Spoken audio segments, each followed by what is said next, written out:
So yeah, ladies and gentlemen, Jai Hind, Jai Hind, Jai Hind everyone. All my fire hearts, future gentlemen cadets in making and firing. देखिए आज का session शुरू होने के पहले मैं आप सभी को एक ज़रूरी बात कहना चाहूँगा। कई स्टूडेंट्स ऐसे होते हैं जो कि मेरा सेशन पहली बार देख रहे होते हैं, जिनको ऐसा लगता है कि अब कुछ भी नहीं बचा है, अब तो मतलब कि ये जो सेशन है जिस तरीके से आप लोग देख रहे होगे, जो मेरा लास्ट वाला क्लाइमेटोलॉजी 1 का सेशन था, 2,500 स्टूडेंट्स ने देखा है। अब कोई नया स्टूडेंट वहाँ पर जाकर देखेगा तो उसको ऐसा लगेगा यार ऑलरेडी मेरी जो सीरीज़ है वो स्टार्टिंग से चलते आ रही है और बहुत सारे स्टूडेंट उसको कंसिस्टेंटली फॉलो कर रहे हैं, तो अभी हम कुछ भी नहीं कर सकते हैं। मतलब कि अभी समय चला गया है, आखिरी के 40-45 दिन में हम कुछ भी नहीं कर सकते। देखिए मैं आप सभी को एक बात कहना चाहूँगा, आज का जो सेशन हम लोग शुरू करने वाले हैं ओशियानोग्राफी। यहाँ पर जो ओशियानोग्राफी है इसमें इसका कोई लेना देना पास्ट से नहीं है, सिर्फ 1 शॉट है। इस 1 शॉट में सारी चीज़ें हम लोग खत्म करने वाले हैं, ठीक है। जैसा कि आपने थंबनेल पर देख लिया होगा, everything is going to be started from the zero and definitely after completing the session you will yourself will think like a hero, ठीक है। You're the main character of your story, you're the hero of the story and the same thing you will realize after ending this session. आपने अभी तक कोई पढ़ाई नहीं करी, कोई बात नहीं, just at least continue this session because every beginner is winner, ठीक है। ये बहुत बढ़िया बात है भाई, every beginner is a winner because you have decided at this point of time कि at least you are going to finish this particular session. ये बहुत सारे टॉपिक हम लोग यहाँ पर फिनिश करने वाले हैं। यहाँ पर सिर्फ अपन लोग बिल्कुल ठीक है ओशियानोग्राफी खत्म करेंगे। इस सेशन में खास बात यह है कि the more you go forward the more crucial and exciting the session is going to be, ठीक है। जितना आप आगे जाओगे उतना ही जरूरी का मतलब यह है कि हम लोग जब पढ़ाते हैं ना, आंख बंद करके कुछ भी नहीं पढ़ाते हैं। बहुत सारे क्वेश्चन यहाँ पर प्रैक्टिस कराएंगे, बहुत सारा बढ़िया सा एक्सप्लेनेशन देंगे एकदम अमेजिंग मैनर में। पूरी कोशिश करेंगे कि यही सेशन में आप सारी चीज़ें याद करके जाओ, मगर इसी के साथ साथ उस चीज़ के ऊपर ज़्यादा इम्फेसिस करा जाएगा पूरा सिलेबस कंप्लीट कराने के साथ, जो चीज़ अभी ट्रेंडिंग है, जिसके प्रीवियस ईयर क्वेश्चन कई हद तक पूछे जा रहे हैं, ठीक है। तो जितना आगे जाओगे उतने ही प्रीवियस ईयर क्वेश्चन के पर्सपेक्टिव से ये वाला सेशन बहुत इंपॉर्टेंट होते जाएगा।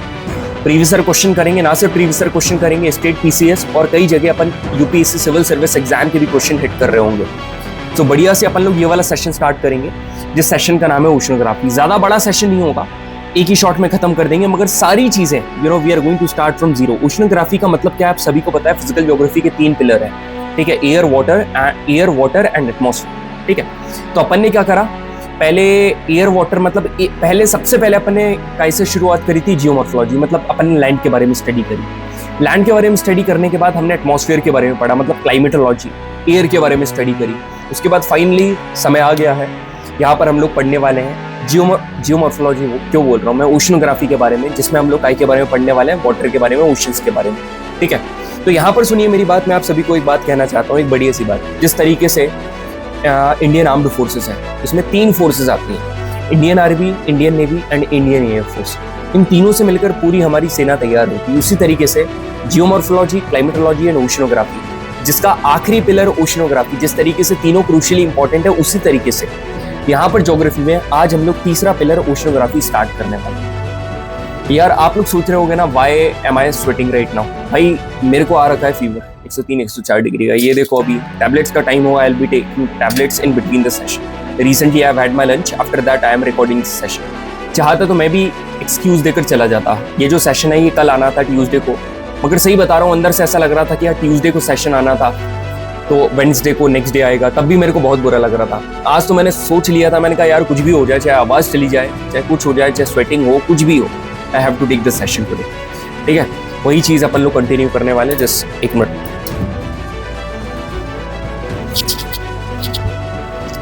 भाई, देखता है कब तक सस्टेन कर पाते हैं, ठीक है। यार देखिए कौन कौन से टॉपिक हम लोग यहाँ पर कंप्लीट करने वाले हैं। सी डिवीजन, मतलब आपको एक्चुअली मैं बताऊंगा कि जो सी है वो अंदर से कैसी दिखती है, बाहर से तो आप सभी को पता है एकदम ऐसी दिखती है, ठीक है। अब यहाँ पर जो सी वेव्स है, टाइड्स हैं, ओशन करंट्स है, ये जितने भी कॉम्प्लिकेटेड टॉपिक हैं आप सारे के सारे याद कर लोगे। देखिए मैं आपको एक बात बताना चाह रहा हूँ, ठीक है, मैं बिल्कुल हाँ जी यहाँ पर ओशियानोग्राफी करवा रहा हूँ, मैं जीएटी का एजुकेटर हूँ, मगर मैंने एनडी हिस्ट्री का one of the toughest ND exam clear करा है। तो उसी के बेसिस पर आप सभी को एक बात बताना चाहूंगा जो कि आपको बहुत बढ़िया तरीके से पता है। ट्रिग्नोमेट्री से यहाँ पर सवाल देखने को कितने मिलते हैं, 15 से 70, ठीक है। 15 to 17 questions are usually being asked from trigonometry. अब ये जो ट्रिग्नोमेट्री वाला पार्ट है, ये ट्रिग्नोमेट्री हर जगह यूज होती है। आप लॉग्स में देख लो, आप फंक्शंस में देख लो, आप कैलकुलस में देख लो, आप और अदर जगह देख लो, आप सीक्वेंस एंड सीरीज में देख लो, आप कॉम्प्लेक्स नंबर में देख लो, मतलब ऐसा रेयरेस्ट ऑफ द रेयर में कोई मतलब ऐसा होगा जैसे बायनोमियल थ्योरम वगैरह, पीएनसी, इनको हटा दो, यहाँ पर ट्रिगो यूज नहीं होती है, मगर मेजर केस में यहाँ पर ट्रिगो का यूज करा जाता है और सवाल भी यहाँ पर बहुत सारे पूछे जाते हैं। तो अब बहुत सारे एनडीए एस्पिरेंट्स मैंने देखा है ट्रिग्नोमेट्री स्किप तो नहीं करते हैं, और करना भी नहीं चाहिए मेरे हिसाब से, क्योंकि सारी चीजें, मोस्ट ऑफ द चीजें इसके ऊपर डिपेंड करती हैं, ना ज्यादा कठिन होता है, ठीक है। बढ़िया तरीके से यदि सही तरीके से इसको अप्रोच करा जाए तो बढ़िया तरीके से इसको एज कर सकते हैं। कई स्टूडेंट गलती क्या करते हैं, या तो सिर्फ एनसीईआरटी पढ़ेंगे, एनसीईआरटी के भरोसे बैठे रहते हैं, या तो क्या करते हैं बहुत हाई लेवल के जेई के क्वेश्चन करने चले जाते हैं। कई लोग क्या करते हैं प्रीवियस ईयर क्वेश्चन करने जाते हैं, मगर प्रीवियस ईयर क्वेश्चन में फिर उनसे अप्रोच नहीं बनती। तो आखिरी के जो 7 से 8 साल के जो सवाल जो ट्रेंडिंग क्वेश्चंस है ना, जो एनडीए एग्जाम में पूछे गए हैं, with approach and with the right steps, जो कि आगे चल के आपको वही यूज करनी होंगी जो कि आपके एग्जाम में सवाल आएंगे, उसको बताते हुए यहाँ पर नरेंद्र सर ने 2 सेशन में आपके मोर देन 80 प्लस सवाल एक सेशन में कवर करे हैं। मतलब 8 दूनी 16, 160 170 सवाल आपको करवाए। मतलब 160 और 170 सवाल का मतलब पता है, 160 या 170 अप्रोचेस, इतनी अप्रोचेस आप यहाँ से सीखने वाले हो, और ये वो सारी अप्रोचेस हैं जो कि एनडीए एग्जाम में फॉलो होती हैं। मतलब यहाँ पर जो आप पढ़ने वाले हो, आप वो पढ़ने वाले हो जो कि आगे चल के आपके एनडीए एग्जाम में बेनिफिट करेगा। मैं जीएटी का एजुकेटर हूँ, मगर मैथ्स का इसलिए बोल रहा हूँ, हमेशा स्टूडेंट से बोलता हूँ, ठीक है, GAT will give you scoring, GAT is a game changer, मगर गेम में आने का जो आपका क्राइटेरिया है वो डिसाइड कौन करता है? मैथ्स। जो एंट्री एंड एग्जिट होती है ना, कि आगे चल के आपके गेम को कंसिडर करा भी जाएगा या नहीं करा जाएगा, भाई जब तक कट ऑफ ही क्लियर नहीं करोगे आपका जीएटी का पेपर चेक ही नहीं होगा, ठीक है। That's why I am telling you. इसके बाद दूसरी बात मैं ये बोलूंगा, अभी रिसेंटली आप सभी को पता चल गया होगा, congratulations to all the roar NDA family from our side to you and for us as well, that we have had our second recommendation in just a single week from one AFSB Dehradun. भाई एक week में 2 recommendation निकाल ली है। अभी मोर to come here, आपको announce कर दिया जाएगा।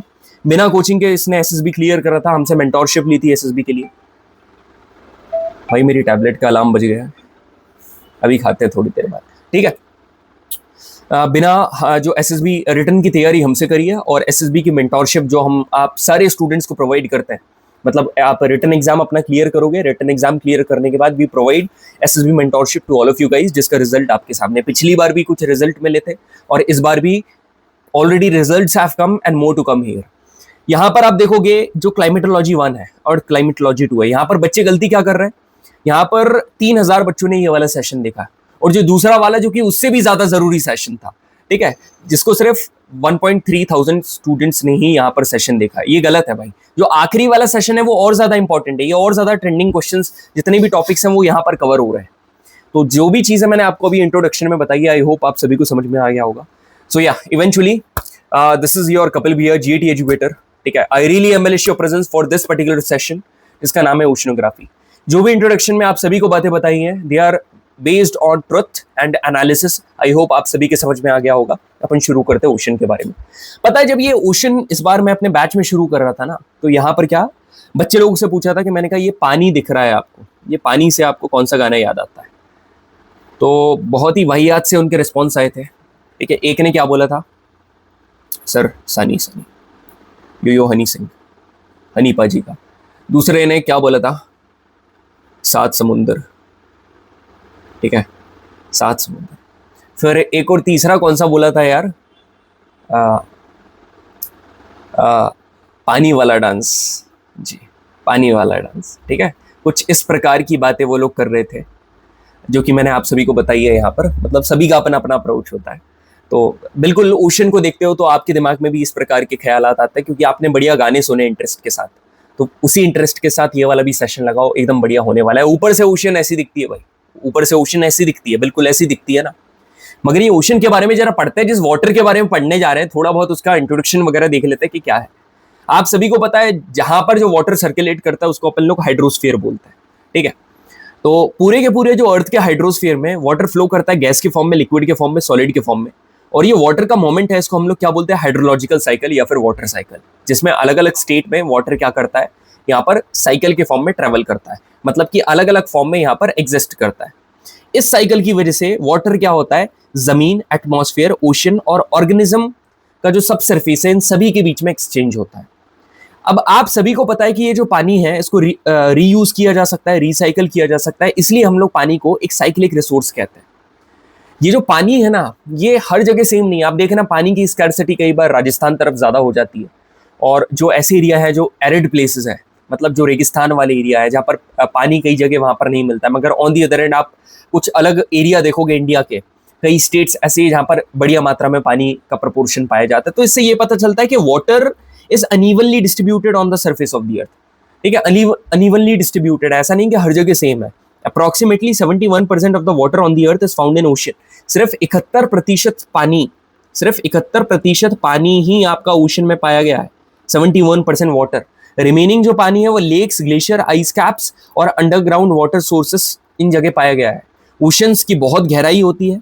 आपने देखा होगा जिस तरीके से जैसे कॉन्टिनेंट्स है, कॉन्टिनेंट्स एक दूसरे में मिलते नहीं है। आप देखो एशिया अलग है, ठीक है, उधर नॉर्थ अमेरिका अलग है, बट ये जो ओशंस है दे सीमलेसली मीट ईच अदर, एक दूसरे से मिलते हैं और इनको डिस्टिंग्विश करना, अलग करना बहुत ही मुश्किल है, ठीक है, नामुमकिन है। सो that was the introduction. At least आपको पता तो चले कि हम लोग करने क्या वाले हैं।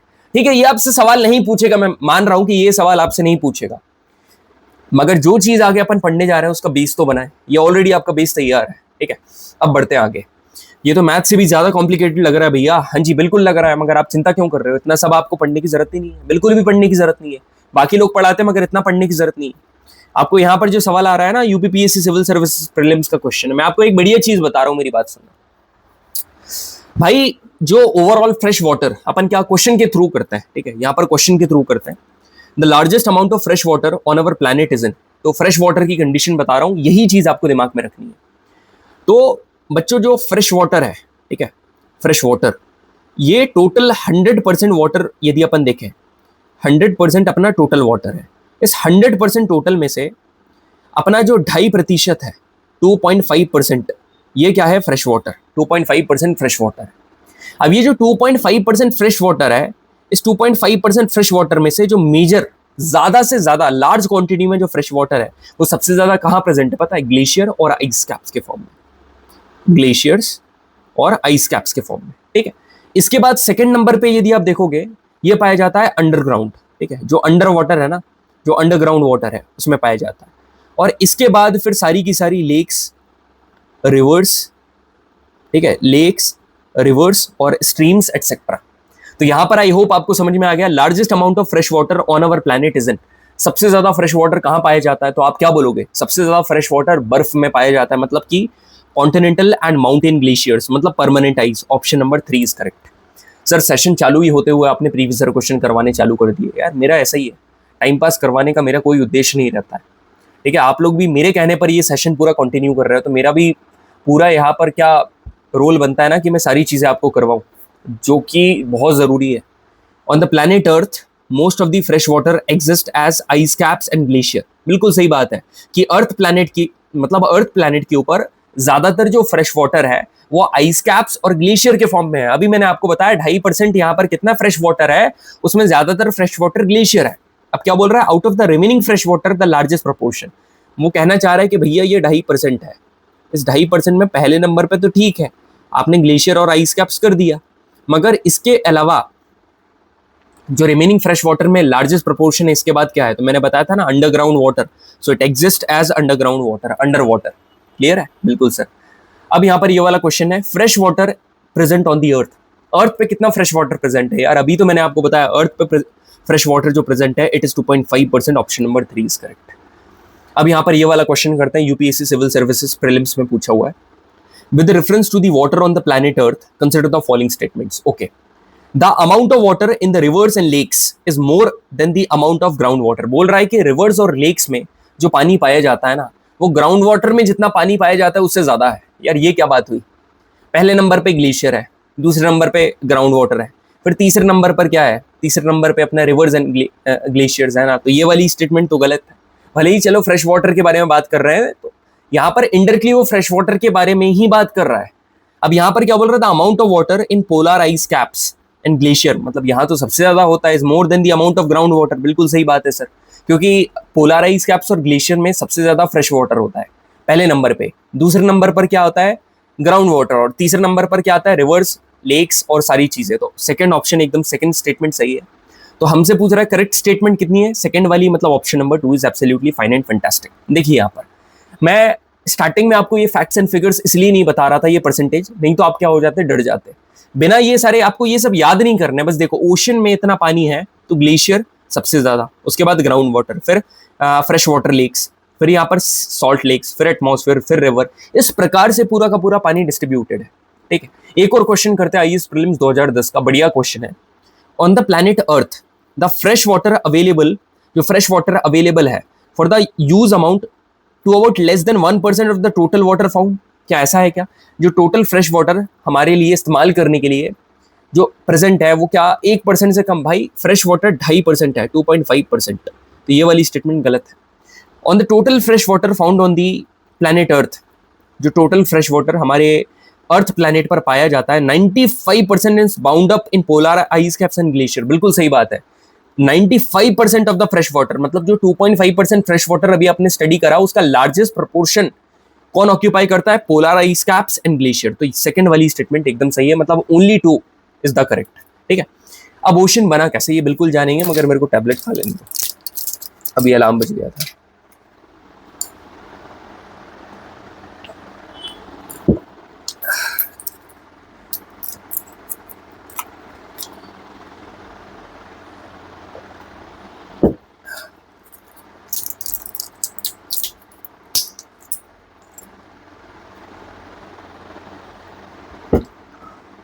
तुम लोग बोल रहे हो भैया ड्रग्स ले रहे हो।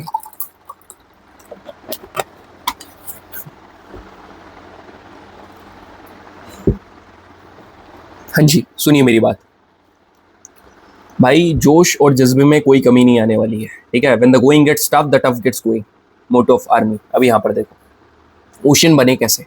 ओशन बने एक प्रोसेस है जिसका नाम है डी गैसिंग। वन वर्ड में सवाल आएगा, आपको दिमाग में रख लो, डी गैसिंग। अर्थ जब प्रीमोडियल स्टेज में थी, ठीक है, तो अर्थ में बहुत ज़्यादा वॉल्केनिक इरप्शन हुआ। ठीक है, बहुत ज़्यादा वॉल्केनिक, इससे बहुत ज़्यादा लावा निकला, वेपर निकला, गैसेस निकली, एशेस निकले, जिसकी वजह से जब ये ऊपर जाकर कंडेंस्ड हुआ तो इसने क्या बना लिया? क्लाउड्स में। अब जब ये क्लाउड से इवेंचुअली बारिश होना चालू हुई, ठीक है, इन क्लाउड से जब बारिश होना चालू हुई तो यहाँ पर जितने भी गड्ढे थे, ठीक है, ये गड्ढों में क्या भरा गया? पानी भरा गया। इन गड्ढों में पानी भरा गया, तो बस ऐसे ही करके ओशन का फॉर्मेशन हुआ। तो precipitation and water got filled in the depression, और ओशन बन गए 4000 मिलियन ईयर्स पहले। यहाँ से कोई क्वेश्चन नहीं पूछेगा। मगर now here being a defence aspirant you must have a clear knowledge about the ocean found on the अर्थ। तो भाई नॉर्मली आपने क्या पढ़ा है? यहाँ पर नॉर्थ अमेरिका है, यहाँ पर साउथ अमेरिका है, यहाँ पर यूरोप है, यहाँ पर अफ्रीका है, ठीक है, अफ्रीका, और यहाँ पर एशिया है, और यहाँ पर ऑस्ट्रेलिया है। ये जो एस शेप की ओशन प्रेजेंट है ये अटलांटिक ओशन है। एशिया के नीचे जो प्रेजेंट है ये इंडियन ओशन है। ठीक है, जो ऊपर प्रेजेंट है ये आर्कटिक है और ये अंटार्कटिक है, और यहाँ पर जो 2 प्रेजेंट है ये पैसिफिक है। ये देखो यहाँ पर ये अटलांटिक ओशन है एस शेप्ड, यहाँ पर जो आर्कटिक ओशन ये ऊपर नीचे वाली ये इंडियन ओशन है, और ये पैसिफिक ओशन है, जो कि आपके दिमाग में फिट बैठी होनी चाहिए, एकदम फिट बैठी होनी चाहिए। यदि मैं आपसे इतना भी पूछ लूँ ना कि नॉर्थ अटलांटिक ओशन किन 2 कॉन्टिनेंट के बीच आती है, तो आप क्या बोलोगे? North Atlantic ocean north America और अफ्रीका, या फिर यूरोप, इन 2 के बीच में आती है। अब मैंने पूछ लिया साउथ अटलांटिक ओशन किन 2 कॉन्टिनेंट के बीच में आती है, आप क्या बोलोगे? सर साउथ अमेरिका और अफ्रीका के बीच में आती है। इस तरीके से आपको पता होना चाहिए। अब मैं आप सभी को एक टास्क दे रहा हूँ, ठीक है, कि इन जो ओशंस के बारे में इंफॉर्मेशन, इन ओशन के बारे में थोड़ी सी इंफॉर्मेशन आपको अपनी कॉपी में खुद से लिखनी है, by yourself. You have to write down in your copy. क्यों? क्योंकि अब ये समय आ चुका है ओशन के अंदर जाने का, कि सर ओशन दिखती कैसे है। बाहर से तो ओशन अपने मतलब नॉर्मली देखा होगा तो ऐसे करके दिखाई देती है ज़्यादा से ज़्यादा, मगर बचपन में जब आप कार्टून्स वगैरह देखते होगे, उन कार्टून्स में परियां वगैरह जब आप नज़र मतलब उनकी तरफ लगाते होगे, उस टाइम पर आप देखते होगे वो पानी के नीचे जाती थी, फिशेस वगैरह पानी के नीचे। ठीक है, कभी भी आपने देखा होगा छोटा भीम पानी के नीचे जा रहा है तो कुछ इस प्रकार का सीन वहाँ पर देखने को मिलता था। तो ये वही है भाई, वैसे करके, ठीक है, ये ऐसा वाला, मगर एक्चुअली में ऐसा नहीं है, ये ऐसा दिखता है ओशन अंदर से। सर ऐसा मतलब यहाँ तो वॉल्केनो भी दिख रहा है, ये खाई भी दिख रही है, ये ऐसे ऐसे कर करके इस प्रकार की स्टेप लाइक स्ट्रक्चर भी दिख रहा है। हाँ जी, ऐसा ही दिखता है, ऐसा ही दिखता है। तो ये पूरे को 2 कैटेगरी में डिवाइड करें। आप ये मत सोचना कि ये कैसे इतनी सारी चीजें पढ़ना पड़ेगा। You just have faith on me, मेरे ऊपर भरोसा रख भाई तू, ठीक है, मेरे ऊपर भरोसा रख, सारी चीजें मैं तेरे को करवाऊंगा। 2 टाइप में पूरे के पूरे डिवीजन यहाँ पर आपने डिवाइड कर दिए। जितने भी डिवीजन है 2 प्रकार से डिवाइड कर दिए। एक कर दिया मेजर डिवीजन और दूसरा कर दिया माइनर डिवीजन। एक मेजर डिवीजन और दूसरा माइनर डिवीजन। जितने भी मेजर डिवीजन है, लिसन टू मी केयरफुली, जितने भी मेजर डिवीजन है वो कौन कौन से हैं? Continental shelf, continental slope, deep sea plain और oceanic deep. Minor division ridges, trenches, जो कि आप ऑलरेडी कहां पर पढ़ के आ गए हो, टेक्टोनिक्स एक्टिविटीज में। पूरा का पूरा एकदम बाय हार्ट होल हार्टेडली एक सेशन आप लोगों के लिए लिया था, काफी बढ़िया रिस्पॉन्स मिला था वो सेशन का। Sea hills, seamounts, guyots and canyon, सारी चीजें पढ़ने वाले हैं। सर नाम इसका अजीब है यार, समझ में आ रहा है, हर सोने जैसी दिखने वाली चीज सोना नहीं होती, ठीक है, और हर पत्थर जैसी दिखने वाली चीज पत्थर नहीं होती। हो सकता है वो सोना हो, देखता है फिर आगे। तो यहाँ पर अपन पहले पढ़ने वाले मेजर डिवीजन, ठीक है, पहले पढ़ने वाले मेजर डिवीजन। तो पहला डिवीजन जो हम पढ़ने वाले दैट इज कॉन्टिनेंटल शेल्फ। अब शेल्फ आपने सुना है सर, मैंने तो शेल्फ एक जगह सुना है, जैसे ये दीवार है और इस दीवार का एक होता है शेल्फ, मतलब ये दीवार का एक्सटेंडेड मार्जिन, मतलब ये जो वॉल है, इस वॉल की एक्सटेंडेड मार्जिन, उसी को हम लोग क्या बोलते हैं? शेल्फ बोलते हैं। तो भाई एक कॉन्टिनेंट की, कोई भी एक कॉन्टिनेंट है, ये जो कॉन्टिनेंट है, इस कॉन्टिनेंट की एक्सटेंडेड मार्जिन, मतलब आगे बढ़ी हुई मार्जिन, इसको हम लोग क्या बोलते हैं? Continental shelf.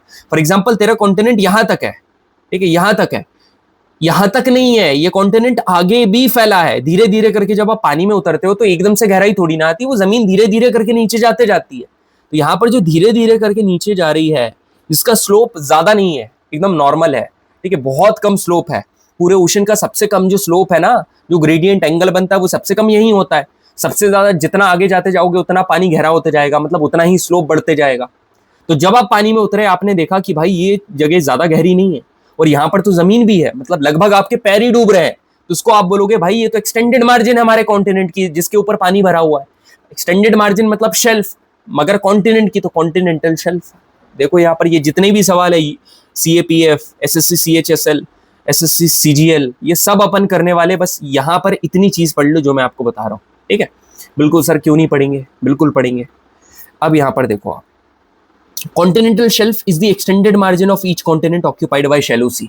मतलब शैलो का मतलब पता है, एक दो वर्ड होता है, एक होता है डीप मतलब गहरा, और एक होता है शैलो, शैलो मतलब कम गहरा, ठीक है भाई। तो शैलो और डीप, यहाँ पर जो शैलो सीज होती हैं, कम गहरे पानी में निकला हुआ margin, extended margin of continent is called continental shelf, ठीक है सर।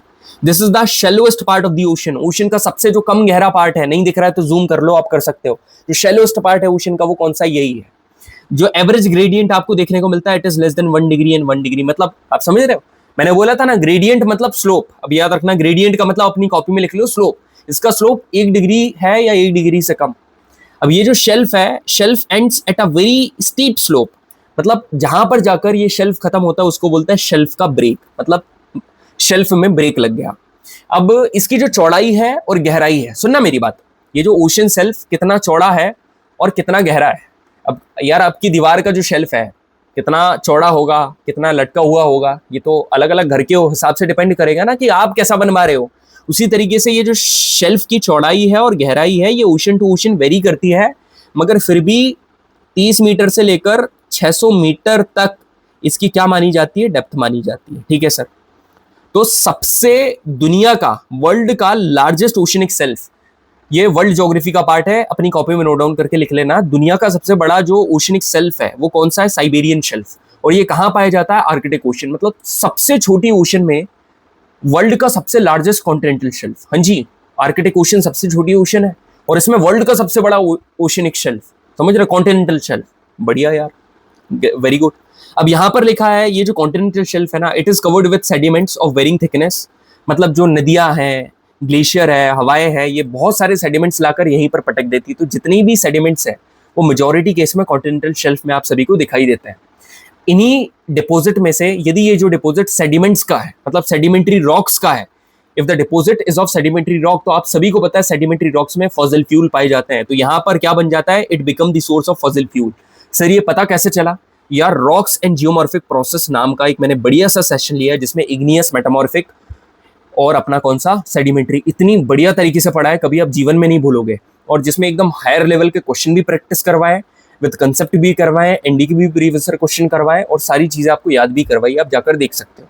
अब यहाँ पर देखो एक बात बता रहा हूँ आप सभी को, जिसे ये माउंटेन है, ठीक है सर। अब ये माउंटेन है, इसके बाद जो भी ओशन यहाँ पर प्रेजेंट होगी, ठीक है, ये जो ओशन यहाँ पर प्रेजेंट है, ये मानकर चलो ये ओशन है। तो भाई ये ओशन के बाद आप देखोगे एकदम से यहाँ पर गहराई आ जाएगी, बिल्कुल सर गहराई आ जाएगी।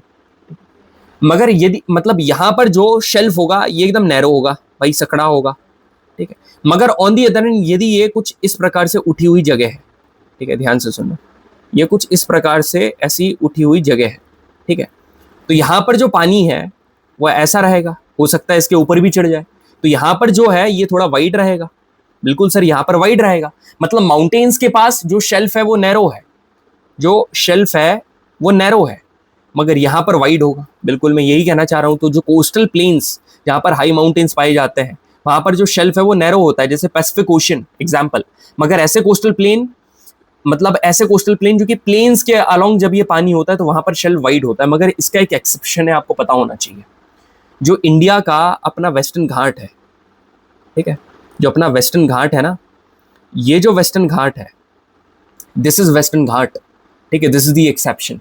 वेस्टर्न घाट में आप सभी को पता होना चाहिए कि यहाँ पर बहुत ज़्यादा माउंटेन्स प्रेजेंट है, ठीक है, माउंटेन बहुत ज़्यादा प्रेजेंट है, बट स्टिल यहाँ का जो शेल्फ है ना ये काफ़ी वाइड है, ठीक है। यहाँ पर कई सारे एक्रीशंस हुए हैं, कई सारी प्रोसेस हुए हैं, जिसकी वजह से एक ऐसी प्रोसेस है जो कि इतनी इंपॉर्टेंट नहीं है, ये जो ऊपर वाले पार्टिकल्स है ये नीचे गिरे, जिसकी वजह से वो थोड़ा वाइड हो गए, ठीक है। तो ये बस याद रखना, exception is the western Ghat of India. भाई कॉन्टिनेंटल शेल्फ में ना, जैसे ये आपको बायोडाइवर्सिटी दिख रही है, बायोडाइवर्सिटी मतलब कि पेड़ पौधे अलग अलग प्रकार के, ये सारे आपको यहीं पर पाए जाते हैं। कहाँ पर? कॉन्टिनेंटल शेल्फ में। आप जैसे ही समुद्र के अंदर, मतलब कहीं पर भी कोई नदी के अंदर आप घुसते हो तो आपको क्या नजर आता है? सबसे पहले पेड़ पौधे नजर आते हैं ना, तो उस तरीके से आप सोच सकते हो। This area is prominent in fishing. भाई कोई भी मछुआरा है वो मछली मारने यहीं जाएगा, कोई आखिरी में गहराई में तो नहीं जाएगा। गलती से नाव वगैरह पलट गई तो गई, मछली भी गई और वो भी गए, ठीक है, हो गया पूरा शौक नॉनवेज खाने का। अब आगे बढ़ते हैं, आई होप आप सभी को समझ में आ गया। अब सवाल करते हैं one of the best question, ठीक है, हो सकता है कुछ चीजें आपको नई भी जानने को मिल जाए यहाँ पर, new things. Which one of the following statements with regard to continental shelf is not correct? ठीक है, shelfs are absent to plate boundaries, plate boundaries पर शेल्फ्स नहीं होते हैं, ठीक है भाई, सही बात है। दीज आर हाईली सेडिमेंटेड, बिल्कुल मैंने आप सभी को बोला था ना, नदी, लेक्स, सीज, ये सारे यहाँ पर सेडिमेंट्स लाकर छोड़ती हैं। They have abrupt fall towards the continental slope. भाई अब आप आगे पढ़ोगे कि शेल्फ जैसे ही खत्म होता है, ये धीरे धीरे करके शेल्फ खत्म हो रहा है, ठीक है, अब यहाँ पर एकदम ऐसा क्या आता है? स्लोप, यहाँ पर आएगा स्लोप। मगर ये जो इतना यहाँ से यहाँ तक आपको फॉल देखने को मिल रहा है, ये जेंटल फॉल है, दिस इज जेंटल फॉल, मतलब कि एकदम से तेज नहीं है। यहाँ पर लिखा है एब्रप्ट फॉल, तो ये गलत है भाई। They are rich fishing area, हाँ जी है, तो मतलब statement number 3, option number 3 is absolutely correct, क्योंकि वहां पर नॉट करेक्ट हमसे पूछा हुआ। यहाँ पर क्वेश्चन है कि which is the largest continental shelf in the world? पूरी दुनिया का सबसे बड़ा शेल्फ कौन सा है? तो साइबेरियन शेल्फ, जो कि आर्कटिक ओशन में पाया जाता है, सबसे बड़ा शेल्फ है। Dash is the extended margin of each continent occupied by relatively shallow seas and gulf. तो भाई एक्सटेंडेड मार्जिन हर कॉन्टिनेंट की क्या होती है? कॉन्टिनेंटल शेल्फ, ठीक है। आखिरी क्वेश्चन यहाँ पर क्या बोल रहा है? Which of the following is the shallowest part of the ocean? Ocean का सबसे शैलोएस्ट पार्ट जिसका ग्रेडियंट 1 डिग्री है उससे भी कम है। तो आप अभी आपने पढ़ा यार continental shelf, option number B is correct.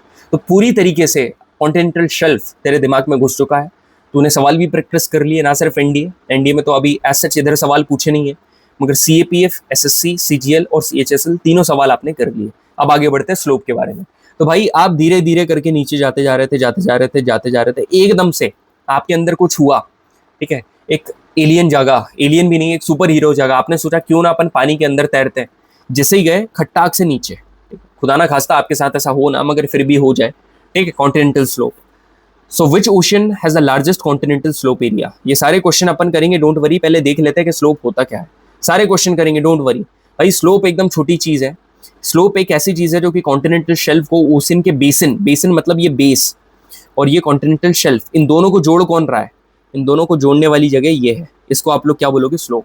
और ये काफी स्टीप स्लोप है, 2 से 5 डिग्री तक का स्लोप रहता है, और इसकी जो गहराई है वो वेरी करती है। और यूजुअली ये किसके बराबर रहती है? वो अपन ने 60 मीटर तक पढ़ा ना, ये 200 से लेकर 3000 मीटर तक इसकी क्या रहती है? गहराई रहती है। अब आप एक चीज देखना, ये जो कॉन्टिनेंट है, ये कॉन्टिनेंटल क्रस्ट है, इतना कलर आपको सेम देखने को मिलेगा, इतना, ठीक है। यदि ये कॉन्टिनेंट कहाँ पर? कॉन्टिनेंटल शेल्फ पर जाकर खत्म होता तो यहाँ तक सेम होता, मगर आप देखो आगे भी एक्सटेंड कर रहा है। इसका मतलब पता क्या है? जो कॉन्टिनेंट की बाउंड्री है वो शेल्फ पर जाकर खत्म नहीं होती, वो खत्म होती है स्लोप पर, ये बहुत बढ़िया बात बताई मैंने आपको। तो स्लोप की बाउंड्री ये इंडिकेट करती है कि this is the end of the continent, ठीक है, यहाँ पर जाकर कॉन्टिनेंट आपका खत्म हो रहा है। अब कुछ कैनन्स होती हैं, ट्रेंचेस होती हैं, वो इस रीजन में पाई जाती है। कैनन्स क्या होती है मैं आपको बता रहा हूँ। जैसे आप देखो ये मतलब स्टीप, ठीक है, एकदम स्टीप चीज है, मतलब जिसमें आपको पाइप कंडुइट्स दिख रही हैं। कंडुइट्स का मतलब पता है कि चैनल्स, ठीक है, चैनल एरिया है जहाँ से जितनी भी जो सेडिमेंट्स हैं ये क्या करते हैं, फॉल करते हैं, पास करते हैं, ये वो वाली जगह है। मतलब एक तरीके से आप कह दो वाटरफॉल इन दी ओशन, ठीक है, like a waterfall in the ocean, इसको कैनन्स बोलते हैं। और ये पाया कहाँ जाता है, ये स्लोप में पाया जाता है। स्लोप और शेल्फ में दोनों में पाया जाता है, मगर मेजरली स्लोप में। ट्रेंचेस भी वहीं पाई जाती हैं। तो अब जो क्वेश्चन अपन ने ऊपर छोड़े करें जरा कि which ocean has the largest continental slope area, UGC NET geography का क्वेश्चन है, ये आपको आ सकता है भाई। सबसे largest continental slope area Atlantic ocean में है। पैसिफिक ओशन मान रहा हूँ सबसे बड़ी ओशन है, मगर वहां नहीं है, अटलांटिक ओशन है। अभी आपको ओपन करके बताई थी। The average depth of the oceanic slope ranges between, तो जो स्लोप की एवरेज डेप्थ है अभी अपन ने डिस्कस करी थी 200 से लेकर 3000 मीटर तक है, ठीक है। अब आगे पढ़ते हैं। Dash is the extended margin of each continental, तो सर अभी अपन स्लोप पढ़ रहे हैं तो इसका आंसर भी स्लोप करते हैं क्या? अरे भाई ऊपर करा हुआ क्वेश्चन है ये, कॉन्टिनेंटल शेल्फ इसका आंसर है। The ocean floor are divided into following major division. अच्छा, तो आपको बताना है कि कौन सा मेजर है इसमें। कॉन्टिनेंटल शेल्फ मेजर है, कॉन्टिनेंटल स्लोप मेजर है, ठीक है, ये दोनों मेजर है। तो किसमें 1 और 2 दोनों नहीं आ रहे हैं, इसमें नहीं आ रहे हैं, ये तीनों में आ रहे हैं। और आगे पढ़ो। जो भाई रिज और हिल है ये नहीं है, ठीक है। जो डीप सी प्लेन है ये है। तो 5 देखना काय में नहीं आ रहा, 5 इसमें नहीं आ रहा है तो आंसर नहीं है। जो ओशनिक डीप है ये है, मतलब ऑप्शन नंबर 1 2 ये वाला सही है। 1 भी आ रहा है, 2 भी आ रहा है, 5 भी आ रहा है, 6 भी आ रहा है। अब ये हुआ कैसे, आप थोड़ा आगे पढ़ो, सारी क्लैरिटी आपको मिलेगी, ठीक है। अब यहाँ पर आगे आकर देखो ओशन का फ्लोर। तो अब यदि अपन ओशन के फ्लोर की बात करें, प्लेन एरिया, ठीक है, फाइनली जब आप बीच में पहुंच गए मतलब ओशन का फ्लोर, तो वहां पर एक फ्लोर प्रेजेंट है जो कि काफी गहरा है और प्लेन एरिया है जिसको हम लोग बोलते हैं डीप सी प्लेन, जिसे हम एबिसल प्लेन के नाम से भी जाना जाता है, ठीक है। This is the gentle sloping area, मतलब कि यहां पर जो स्लोप है, ठीक है, ये ज्यादा गहरा नहीं है। ये जो स्लोप एरिया है ये ज्यादा गहरा नहीं है, ये जेंटल स्लोपिंग एरिया है। और दुनिया का सबसे फ्लैट और स्मूदेस्ट रीजन है वो यही है, जिसकी गहराई 3000 से 6000 मीटर की। जो आप देखोगे ना, जो सबसे गहरा पार्ट जो ओशन का डीपेस्ट पार्ट वो यही है, क्योंकि इसके नाम में डीप सी प्लेन आ रहा है ना, एबिसल प्लेन भी इसको कहा जाता है। And this part is covered with fine grain sediment like clay and silt. अब आप बोलोगे सर सेडिमेंट्स तो शेल्फ में पाए जा रहे थे, मगर like clay and silt, clay और सिल्ट की तरह जो पार्ट्स है वो कहाँ पाए, जो सेडिमेंट्स है वो कहाँ पाए जाते हैं, ये पाए जाते हैं डीप सी प्लेन, ठीक है। तो आपने सबसे पहले क्या, गहराई की बात यदि मैं करूं तो आपने सबसे पहले 30 से 600 मीटर पढ़ा था, फिर आपने 600 से 3000 मीटर पढ़ा, ठीक है। फिर अब आपने 3000 मीटर से कहाँ पर 6000 मीटर पढ़ा, ठीक है। तो सबसे पहले जो पढ़ा था वो था शेल्फ, उसके बाद जो पढ़ा वो था स्लोप, और अब जो आप पढ़ रहे हो वो क्या है, डीप सी प्लेन या एबिसल प्लेन। बात खत्म, ये भी क्लियर हो गई। सर सवाल करें, बिल्कुल सवाल करते हैं sir. The ocean floor is the flat plain, एक फ्लैट प्लेन है ओशन का फ्लोर, एक फ्लैट प्लेन है जिसको क्या कहा जाता है, abyssal plain. Option number 1 is correct, ठीक है। Largest area in the ocean floor is occupied by, मतलब पूरा का पूरा ओशन फ्लोर है, उसमें ज्यादा जो एरिया है वो कौन ऑक्यूपाई करेगा, डीप सी प्लेन, ठीक है। Option number C is correct. Dash are gently sloping area of the ocean basin, मतलब पूरा के पूरे ओशन बेसिन का सबसे जेंटल स्लोपिंग वाला एरिया कौन सा है। So this is the deep sea plain. Option number 4 is correct, ठीक है। बिल्कुल सर, मजा आ गया, दैट्स रियली ग्रेट। अब आगे बढ़ते हैं। ये क्या चीज है यार, आप एक बात मेरे को बताओ भाई, ये जो भी आपको इस प्रकार का स्ट्रक्चर दिख रहा है, ठीक है, ये कैसा है, ये गहरा है, मतलब दिस इज डीप, ठीक है। उसके सराउंडिंग से तो गहरा है, और सकड़ा भी है भाई, नैरो भी है, नैरो भी होते जा रहा है, सकड़ा भी है, नैरो भी होते जा रहा है, ठीक है, और लंबा भी है। और स्लोप कैसा दिख रहा है आपको, स्टीप दिख रहा है। स्टीप स्लोप मतलब कि जिसका स्लोप काफी तेज रहता है। एक ये जो स्लोप है ये जेंटल स्लोप है, ये वाला स्लोप है ये स्टीप स्लोप है, इसको आप स्टीप स्लोप बोलोगे। और ये जो स्लोप है ये जेंटल स्लोप है, जहां पर आप एकदम से गिर जाओ, दैट इज स्टीप स्लोप। और जेंटल मतलब जहां आप गिरो नहीं, आराम से बस नीचे नीचे जाते जाओ। तो ये जो नीचे दिख रही है ना, this is called oceanic trench, इसको आप ओशनिक ट्रेंच बोलते हो। Oceanic trenches are the steep sided narrow basin 3 से 5 kilometre deeper than the surrounding, आसपास से गहरी। अब ओशनिक डीप्स की सॉरी एक चीज मैंने आपको ऊपर बताई ना, abyssal plain is not the deepest part, पता है। ये जो स्मूथ रीजन है ना, ये जो प्लेन वाला रीजन है, इसमें भी एक गहराई आती है, एक गहराई आती है जिसका नाम है ओशनिक डीप। मैं उसको सेम सेम लेट कर बैठा। जो ओशनिक डीप है ना, this is the deepest part of the ocean. Ocean का सबसे गहरा पार्ट डीपेस्ट ओशनिक डीप है, ना कि एबिसल प्लेन है, याद रखना। I take my words back, ठीक है। ओशन का सबसे गहरा part this is oceanic deep, not the deep sea plain. Deep sea plain is the flattest part, ठीक है, बढ़िया। अब फाइनल ग्लैंस आप देख लो मेजर का। पहले आपको यहां पर क्या देखा भाई, शेल्फ, ठीक है, फिर आया स्लोप, ठीक है, फिर क्या आया, स्लोप, और स्लोप के बाद राइस, और ये फाइनली आपको क्या देखने को मिला, प्लेन। बढ़िया सर, मजा आ गया। अब पढ़ते हैं माइनर। अब माइनर में ये जितने भी क्वेश्चन है यहाँ पर देखते हैं। देखो अब सी माउंट क्या होता है। सी माउंट, मेरी बात सुनो, ये कोई आपका एक पहाड़ है, ये माउंटेन है, मगर एक बढ़िया बात पता है इसकी क्या है, ये है भाई समुद्र के अंदर, मतलब ओशन के अंदर है। ये तो ओशन है, ठीक है, मगर ओशन के ऊपर आपको क्या देखने को मिलेगा, ये माउंटेन देखने को मिल रहा है। अब सी के अंदर माउंट, सी के अंदर माउंटेन, ठीक है, सी के अंदर माउंटेन, मगर ये जो सी के अंदर माउंटेन है, ये क्या सरफेस को छू रहा है क्या ये सरफेस को छू रहा है क्या, नहीं छू रहा है भाई, it is not touching the surface.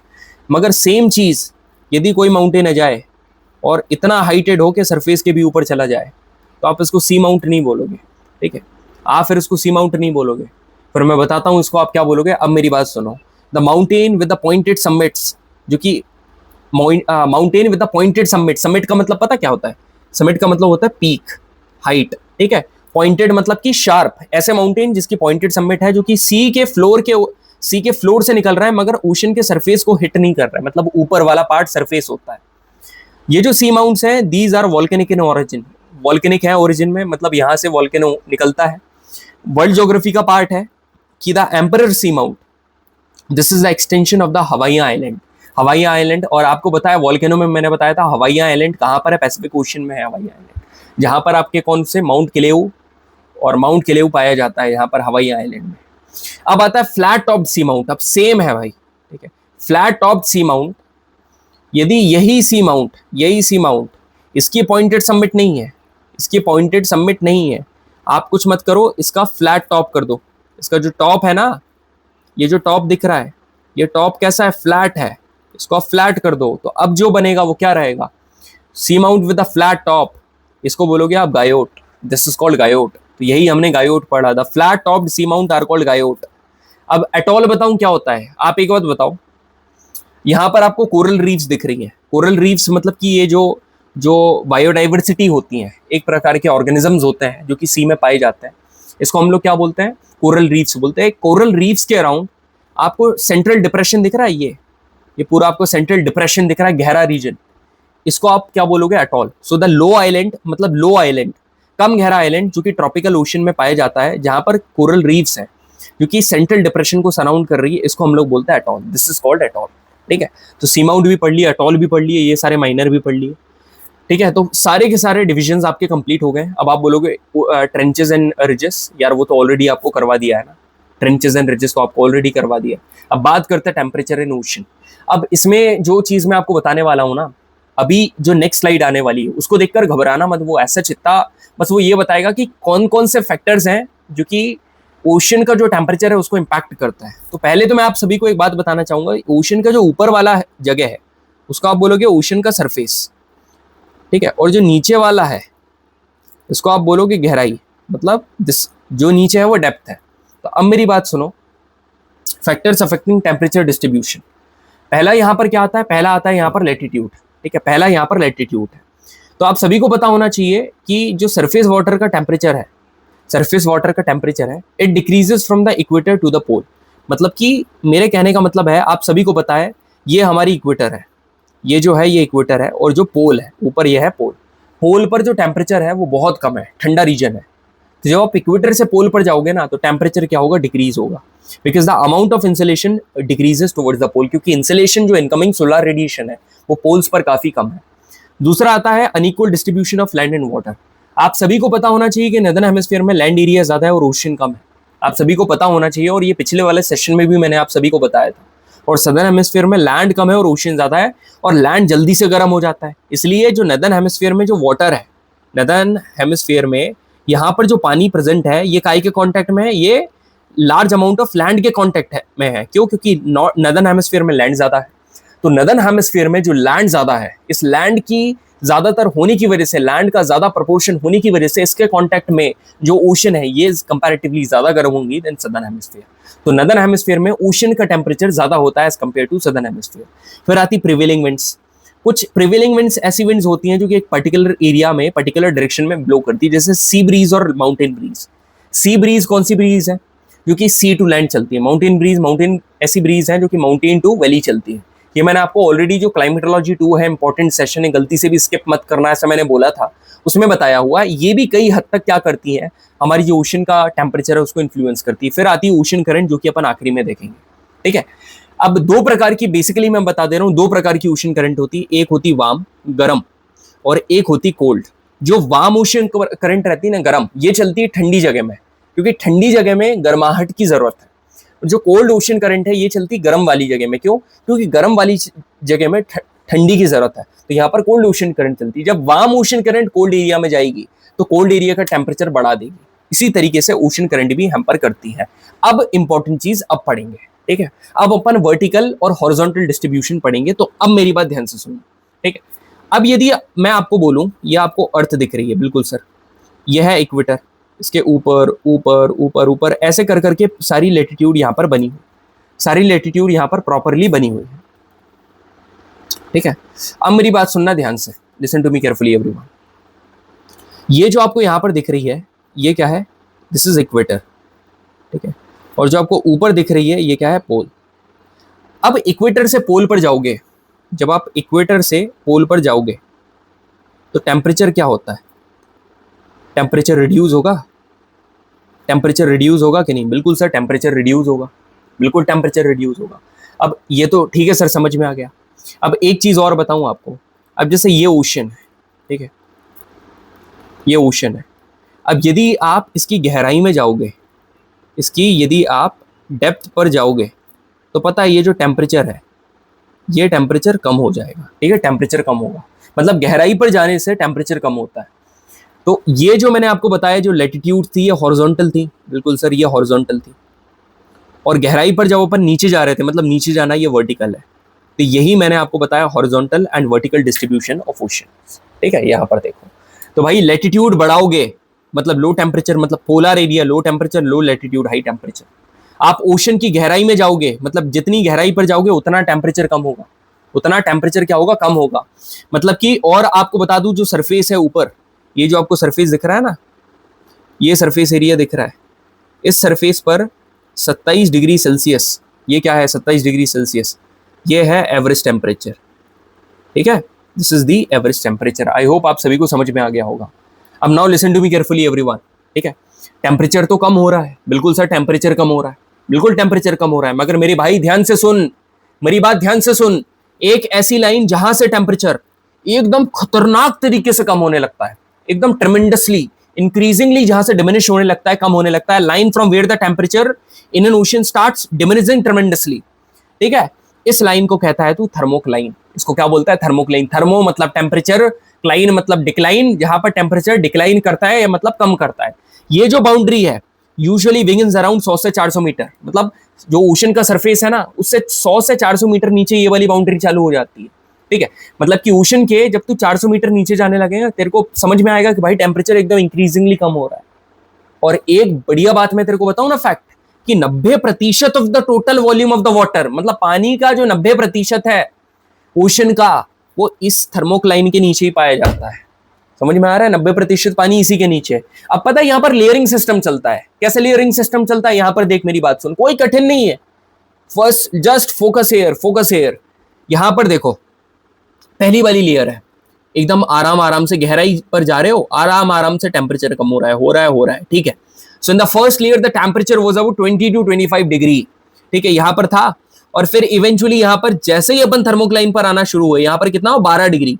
और 12 से यहां पर जब आपने देखा सीधे 4 पर पहुंच गया। तो आप एक बात बताओ, यहां पर कितना था?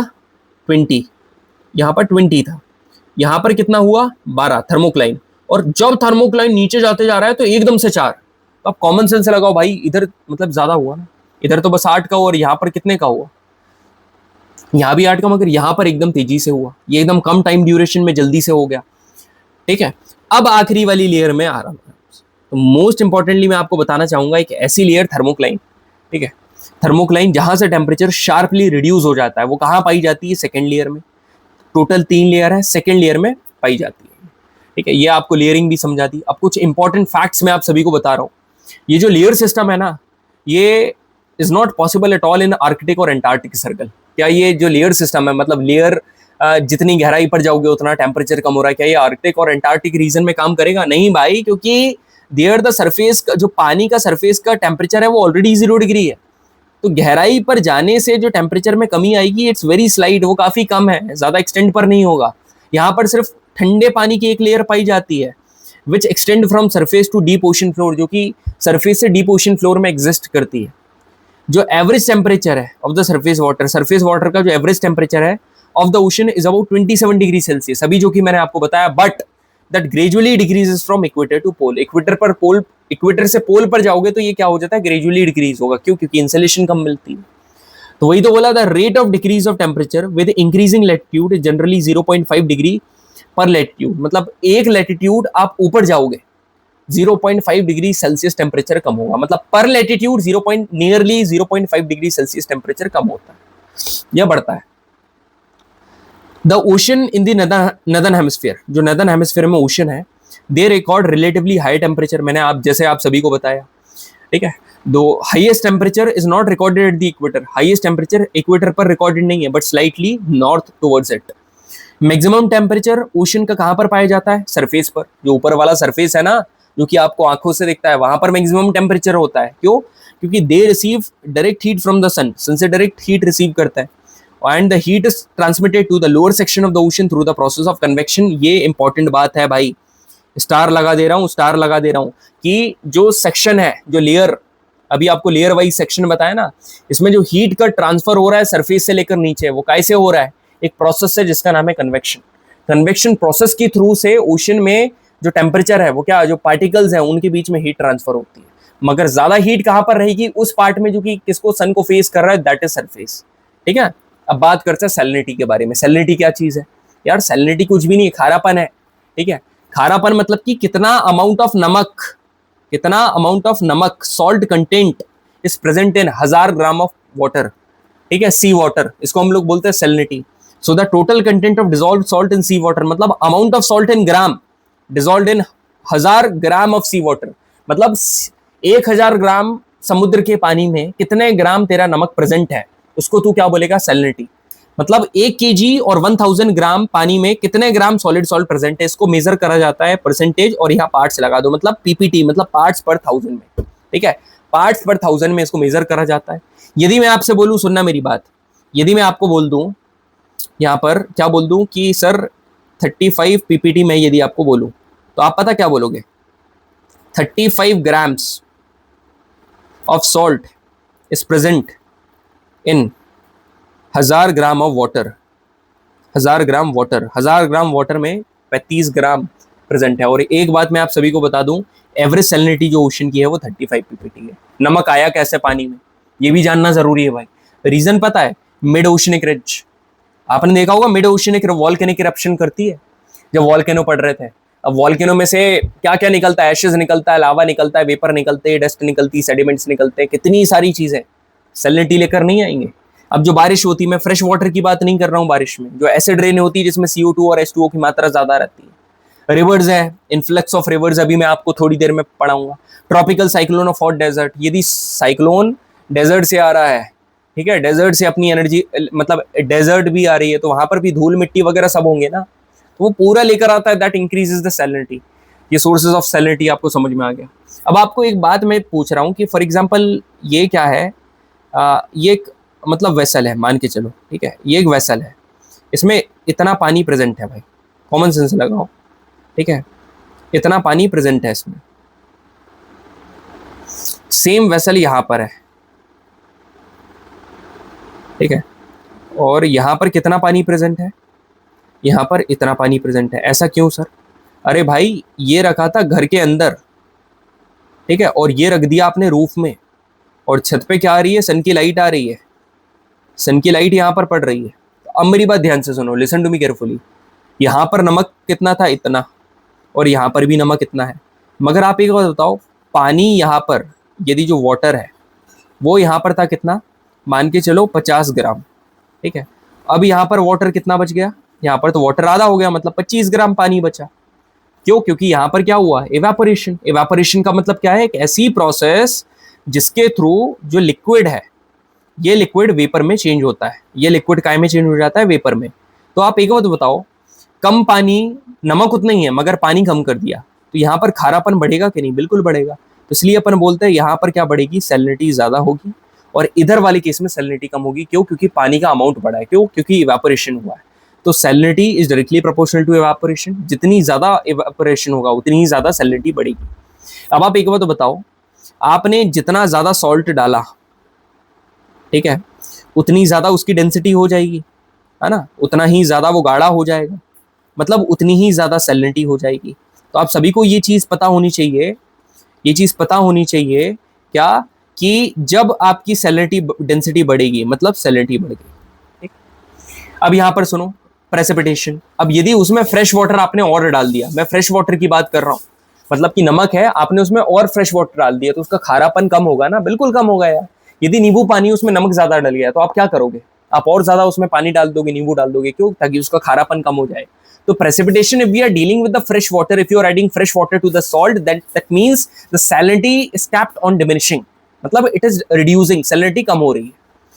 तो जो कोस्टल रीजन है ना, देखो कोस्टल रीजन है, वहां पर जो फ्रेश वाटर है ये दो तरीके से जा सकता है, दो तरीके से आ सकता है।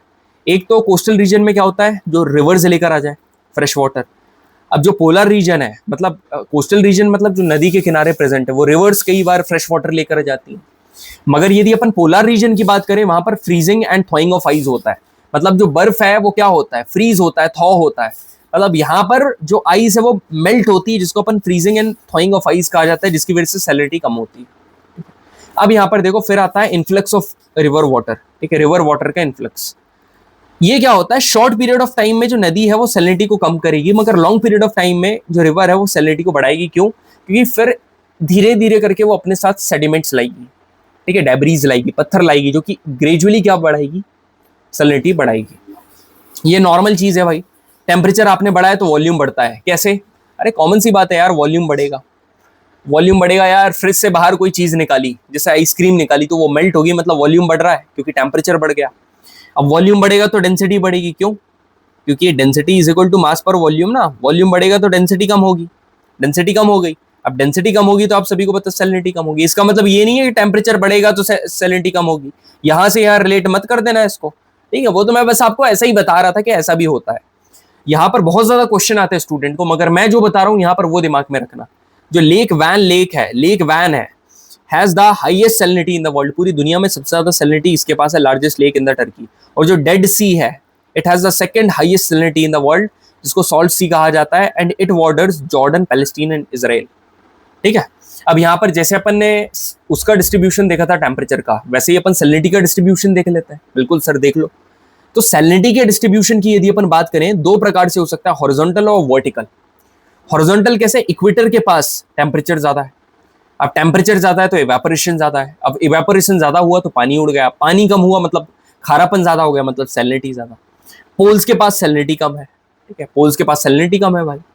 अब यदि अपन यहाँ पर वर्टिकल की बात करेंगे तो सैलिनिटी ज्यादा गहराई के साथ। अब यहाँ पर उल्टा है, उधर जब आप देखोगे, यदि आप, एक होता है डेप्थ बढ़ाना, है ना, डेप्थ बढ़ाना, यहाँ पर भी गहराई बढ़ रही है, ठीक है। गहराई के बढ़ने से जो टेम्परेचर है वो क्या होता है, कम होता है। मगर जो सैलिनिटी है, ये सैलिनिटी क्या बढ़ती है, एक पॉइंट बढ़ती है। और एक ऐसा पॉइंट जहां से टेम्परेचर ट्रेमेंडसली डिक्रीज हो रहा है, उसको हमने क्या बोला था, थर्मोक्लाइन, ठीक है। मगर एक ऐसी लाइन जहां से सैलिनिटी शार्पली इंक्रीज हो रही है, उसको क्या बोलोगे, हेलोक्लाइन। ये बहुत इंपॉर्टेंट है, बहुत बहुत बहुत ज्यादा इंपॉर्टेंट है। आई होप आप सभी को क्लियर हो गया होगा। तो भाई आखिरी पार्ट पर आ गए अपन लोग, बस ज्यादा नहीं, 20 मिनट लगेगा, सेशन को खत्म करेंगे। इस वाले पार्ट को गलती से भी मत छोड़ना, ठीक है। आखिरी पार्ट है, क्रूशियल पार्ट है, बढ़िया तरीके से जितने भी यहाँ पर ये प्रीवियस क्वेश्चन पूछे गए, साउथ अटलांटिक ड्रिफ्ट, ये ओशन करंट मोजाम्बिक, ठीक है, यहाँ पर Canarian current, Kuroshio, California, Oyashio, Alaska, ये सारे सवाल आप कर दोगे, बस आप यहां पर सुनो मेरी बात।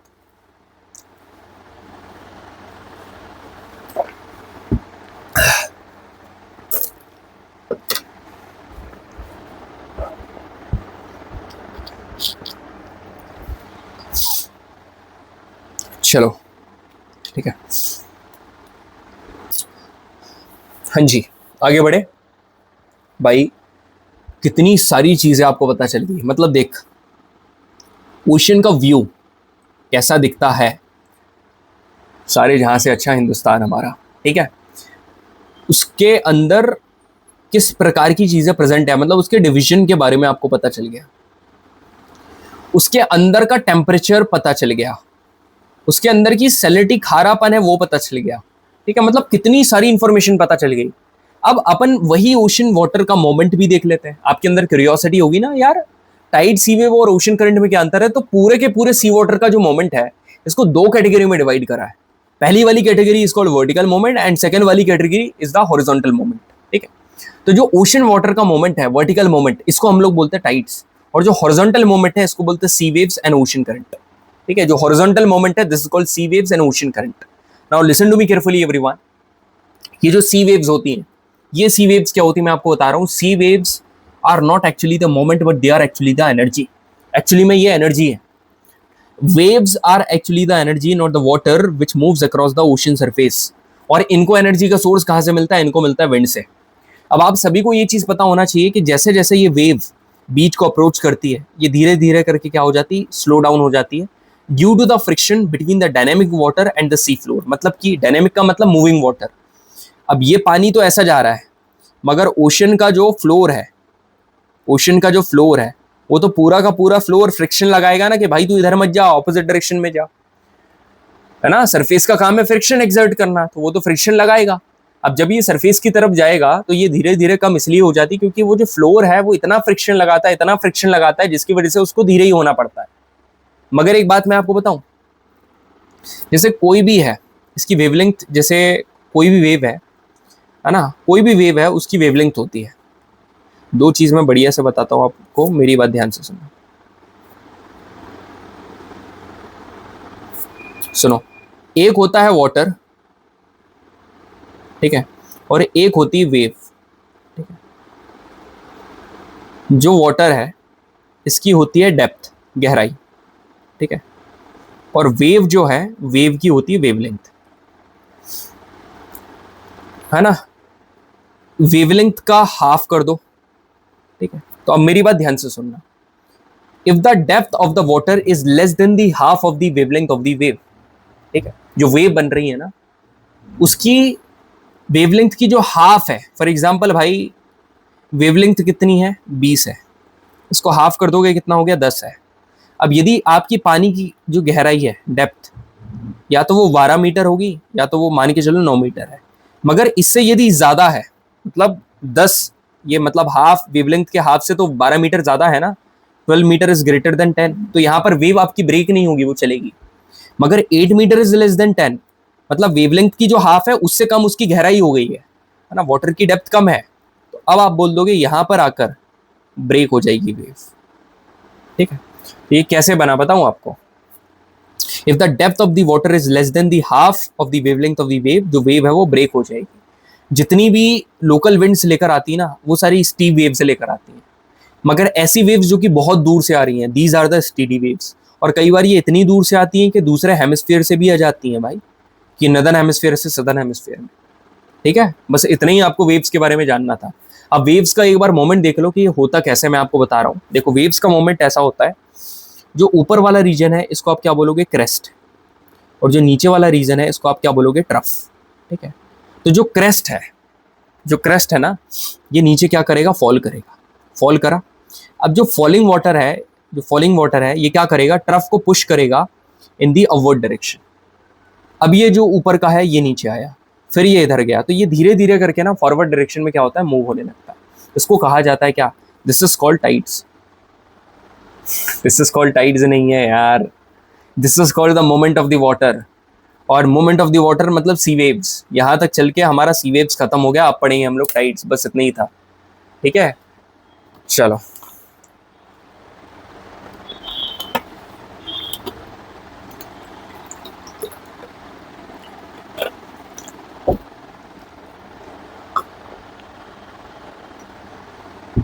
Now listen to me carefully everyone. ठीक है,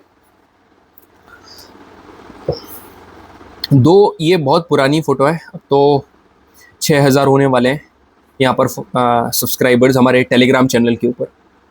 डेली यहाँ पर वोकैब देखने को मिलती है, और हमारा जो क्विज ग्रुप है यहाँ पर आपको ढेर सारे सवाल देखने को मिलेंगे। यहाँ पर भी 2-3 हज़ार से ज़्यादा मेंबर्स हो गए हैं। ये काफ़ी पुराना स्क्रीनशॉट मैंने आज ही ऐड ऑन करा है। ठीक है, अब सुनो, आप पढ़ते हैं टाइड्स। ठीक है, टाइड्स के बाद ओशन करंट और चैप्टर खत्म। टाइड्स का मतलब पता क्या होता है? Rise and fall of the water, rise and fall of the water. ठीक है, तो सुनो मेरी बात। टाइड्स का मतलब होता है the periodical rise and fall of the sea level once और twice a day, mainly due to the attraction of the sun और मून। सर अर्थ क्यों नहीं आया? ठीक है, अर्थ यहां पर क्यों नहीं आया? रीजन इसका क्या रहता है टाइड्स आने का? Gravitation pull between sun and moon और सेंट्रिफिकल फोर्स, ये दोनों के दोनों force are responsible for 2 major tidal bulge on the earth. और जो टाइड जनरेटिंग फोर्स होते हैं, ये is the difference between 2 factors. पहला आता है gravitational attraction of the moon और सेंट्रिफिकल फोर्स। अब आगे बढ़ते हैं। क्या आपको लगता है ऐसे मैं छोड़ दूंगा आपको? इतने गंदे तरीके से कभी आपको पढ़ा है क्या? इतनी जल्दबाजी कभी मैंने करी है क्या? हाँ, नहीं ना। Even though I am caught up by 104, 103 degree fever, still I am teaching you with the same josh and energy. That's what I like the way. ठीक है, अब मेरी बात ध्यान से सुनना। यहाँ पर मैं आपको बढ़िया चीज़ बता रहा हूँ, listen to me carefully. ठीक है, सुनना सारे के सारे, ध्यान से मेरी बात सुनना। मैं आपको बताता हूँ टाइड्स के पीछे का रीज़न किसी ने नहीं बताया होगा आपको। ये है, ठीक है, यहाँ पर ध्यान से सुनना। ये है सन, ठीक है, ठीक है, ये है मून, ठीक है, और बीच में बेचारी फंस गई अर्थ। ठीक है, ये क्या है? अर्थ। अब मेरी बात ध्यान से सुनो, listen to me carefully everyone. आपके लेफ्ट कॉर्नर पे सन है, राइट में मून है और बीच में अर्थ है। ठीक है, जो सन है, सन क्या करेगा? सन का काम क्या है? सन का मास ज्यादा है, आप सभी को पता है सन का क्या है? मास ज्यादा है। तो भाई सन का जिसका मास ज्यादा है वो तो ग्रेविटी ज्यादा लगाएगा, ग्रेविटेशनल फोर्स GMM/r², GMM/r² होता है ना। तो जिसका मास ज्यादा उसका ग्रेविटेशनल फोर्स ज्यादा, तो भाई ये अच्छी तेज ग्रेविटेशन अट्रैक्शन करेगा। तो इधर का जो पानी है, इधर का जो पानी है, ठीक है, ये किस तरफ मूव हो जाएगा? ये सन की तरफ मूव हो जाएगा। मतलब कि जो पानी उस तरफ मूव होगा, मतलब जो बल्ज है वो इधर बनेगा, है ना। जो बल्ज है वो इस तरफ बन रहा है। सर ऐसे तो पूरा का पूरा पानी जो है वो सन की तरफ चला जाएगा। क्यों? क्योंकि सन इतना ज्यादा ग्रेविटेशनल अट्रैक्शन लगा रहा है। ठीक है, there is the huge gravitational attraction exerted by the sun, that means the complete tidal bulge will get shifted towards the sun. No, there is another force that will bind that water. क्या? इसका नाम है centrifugal force. ठीक है, यहां पर क्या लगा? यहां पर लगा ग्रेविटेशन, ग्रेविटेशन लगा। मगर यहां पर अब मून पता है यहां पर क्या लगा? यहां पर एक दूसरा फोर्स होगा जिसका नाम होता है सेंट्रीफ्यूगल फोर्स। इसका नाम क्या होता है? Centrifugal force. ठीक है, सेंट्रीफ्यूगल फोर्स। अब ये क्या करेगा? इसको यहां पर बाइंड करके रखेगा। ठीक है, अब ऐसा भी हो सकता है कि कुछ पोजीशन ऐसी हो जाए कि भाई मून ज्यादा लगा दे। ये ले, यदि मून ने इधर लगा दिया, ठीक है, सेंट्रीफ्यूगल फोर्स ज्यादा हो गया, तो अब बैलेंस क्या हो जाएगा? Gravitation force. मतलब दोनों में से कोई ना कोई एक बैलेंस हो जाता है। तो यहां पर एक टाइडल बल्ज बना इस तरफ, एक टाइडल बल्ज बना इस तरफ, और ये बल्जेस नहीं है, this is the moment of the water, rise and fall of the water. तो अब आपको समझ में आया कि यहां पर बीच में फंस गई अर्थ, तो ग्रेविटेशनल पुल किसके बीच में लगा? सन और मून के बीच में। और दूसरा सेंट्रीफ्यूगल फोर्स, यही दोनों के दोनों responsible for 2 major tidal bulge. ठीक है, दोनों जिससे मिलकर फिर टाइड्स बनती है। और जो टाइड जनरेटिंग फोर्स है, इन्हीं दो फैक्टर्स का डिफरेंस है। पहला क्या है? Gravitational attraction of the moon, और दूसरा सेंट्रीफ्यूगल फोर्स। ठीक है, क्लियर है भाई? अब ये 2 सवाल करेंगे, एक करेंगे CDS का और दूसरा HTET का। ठीक है, तो पहले मगर अपन देख लेते कि टाइड्स कितने प्रकार की होती हैं, वो भी जानना जरूरी है। तो आप लोगों ने अपने घर में एक चीज़ देखी होगी, लिसन टू मी केयरफुली, ठीक है, स्प्रिंग। वो स्प्रिंग आपको कैसी दिखती होगी? कुछ ऐसे ऐसे ऐसे ऐसे ऐसे ऐसे ऐसे, ठीक है?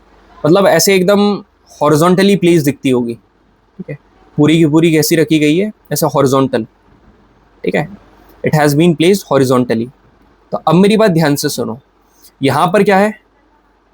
ठीक है, यहाँ पर एक है, एक यहाँ पर है और एक यहाँ पर है। ये क्या है? सन है। ये क्या है? मून है। और ये अर्थ है। अरे अर्थ को बीच में करो, ठीक है?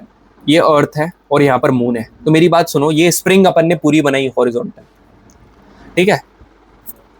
When the sun, moon and earth are in a straight line, इसको बोलते हैं सिजगी की कंडीशन। इसको हम लोग क्या बोलते हैं? सिजगी की कंडीशन। और इसको कहा जाता है spring tide. This is called spring tide. हर बार बोलता हूं कि इसको छोड़कर मत जाना और सवाल आते हैं, ठीक है? सवाल यहां से आते हैं।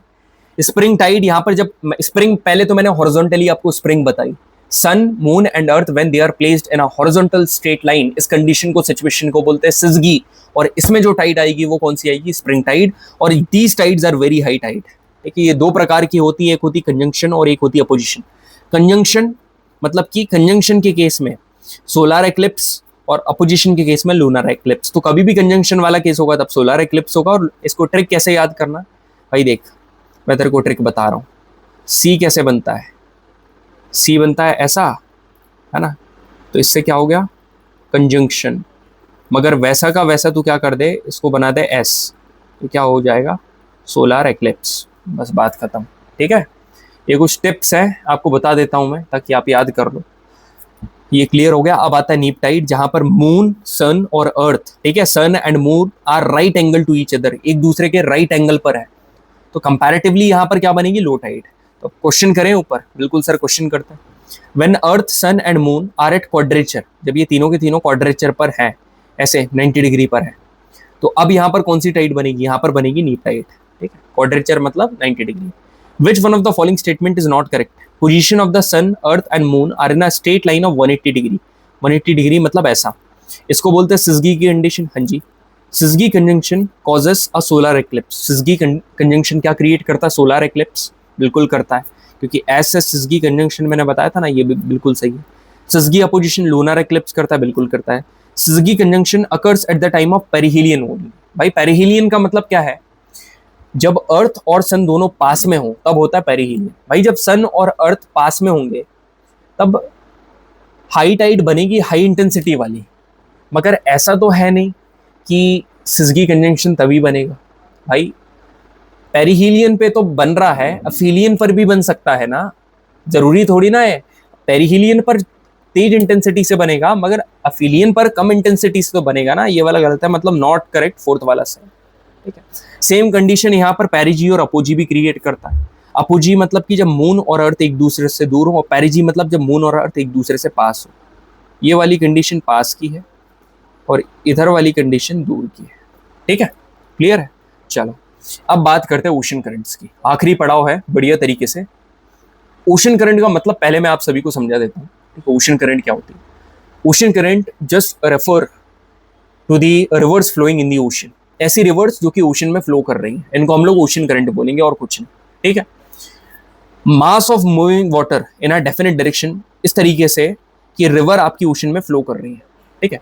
अब बाकी सारी चीजें छोड़ो, उस चीज के ऊपर आते हैं जहां से आपके सवाल मेजरली पूछे जाएंगे, ठीक है? भाई देखो मैं आप सभी को एक बात बताना चाहूंगा, जो आप ओशन करंट यहाँ पर आगे पढ़ने वाले हो, मेरे को पता है ये थोड़ा कॉम्प्लिकेटेड टास्क है और जिस तरीके से मैं बताने वाला हूँ, ठीक है, वो मेरा अपना खुद का तरीका है मगर एक आइडियल वे है।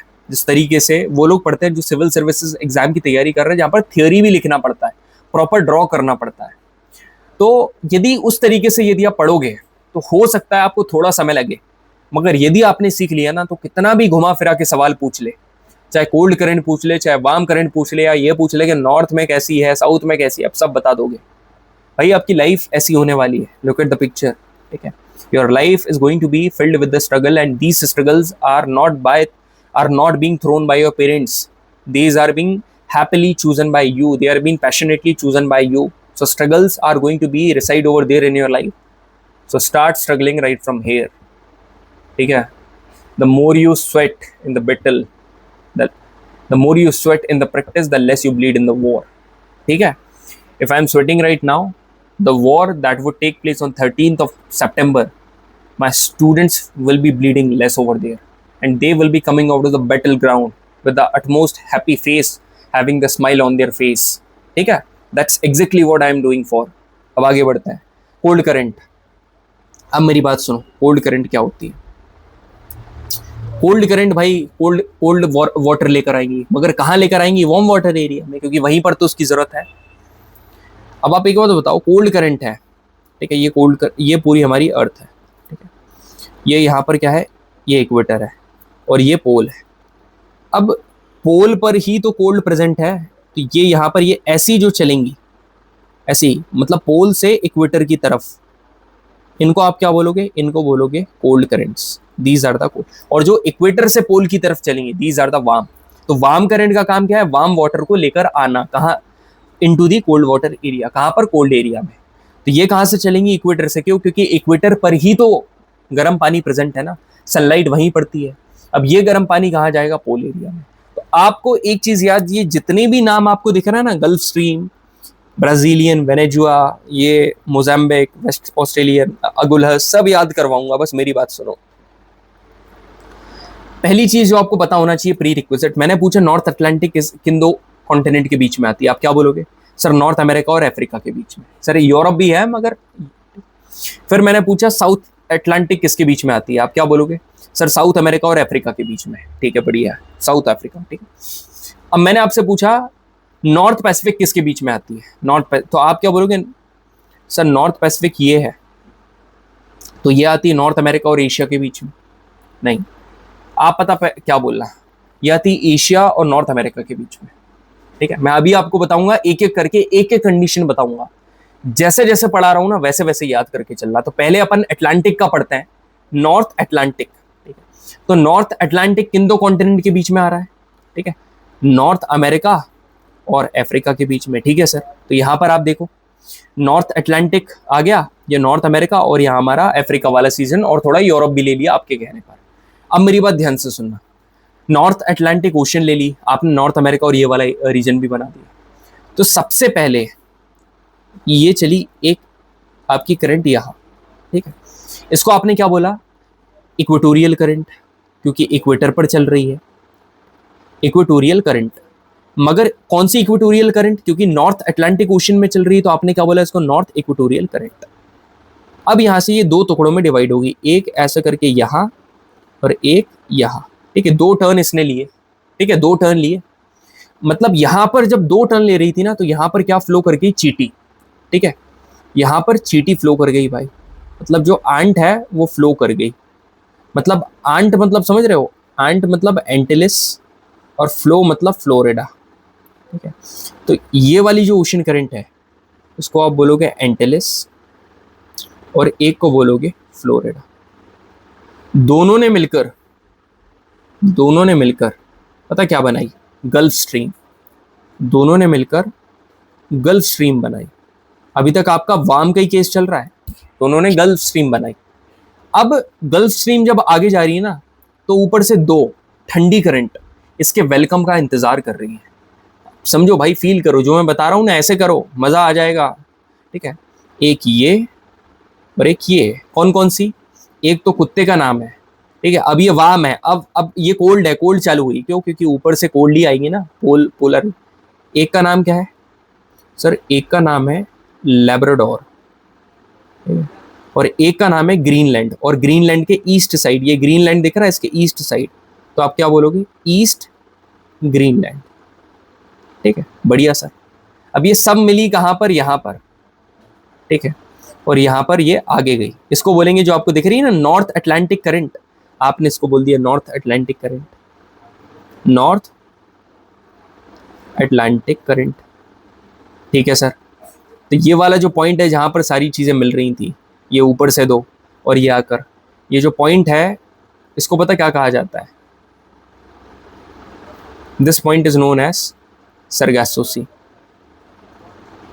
यहां पर this is prominent for fishing.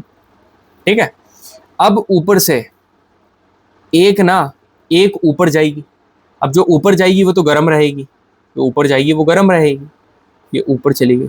और एक आएगी नीचे जो कि ठंडी रहेगी, क्योंकि इक्वेटर रीजन में ठंडी की जरूरत है ना, गर्म तो पहले से है। जो ऊपर गई नॉर्थ साइड, आपने इसको नाम पता क्या दे दिया, इसको दे दिया नॉर्वेजियन। और जो नीचे है इसको आपने नाम पता क्या दे दिया, कैनेरियन। ठीक है, बस ये जो पूरा का पूरा जायर आपका कंप्लीट, जायर खत्म। ये जायर खत्म तो नॉर्थ अटलांटिक ओशन करंट आपको पूरी याद हो गई। ऐसे ही आपको याद कर रहे हैं, दोबारा बता रहा हूँ, सुनो मेरी बात। ठीक है, जे आई नॉर्थ इक्वेटोरियल करंट, यहाँ पर चीटी फ्लो करेगी ट्रिक एंटिलिस और फ्लोरिडा। ठीक है, एंटिलिस और फ्लोरिडा। अब बनी गल्फ स्ट्रीम, दो वेट कर रही है, एक लैब्राडोर और ईस्ट ग्रीन, सॉरी यार ये ना ग्रैंड बैंक नाम की जगह है। ये जो है ना सरगासो सी, तो यहाँ है। ये जो जगह का नाम है, इसका नाम है ग्रैंड बैंक। ठीक है, और ये जो बनी, this is called Sargasso Sea. ठीक है, वो नीचे लिखा हुआ है, ऊपर आप देख लेना, सरगासो सी।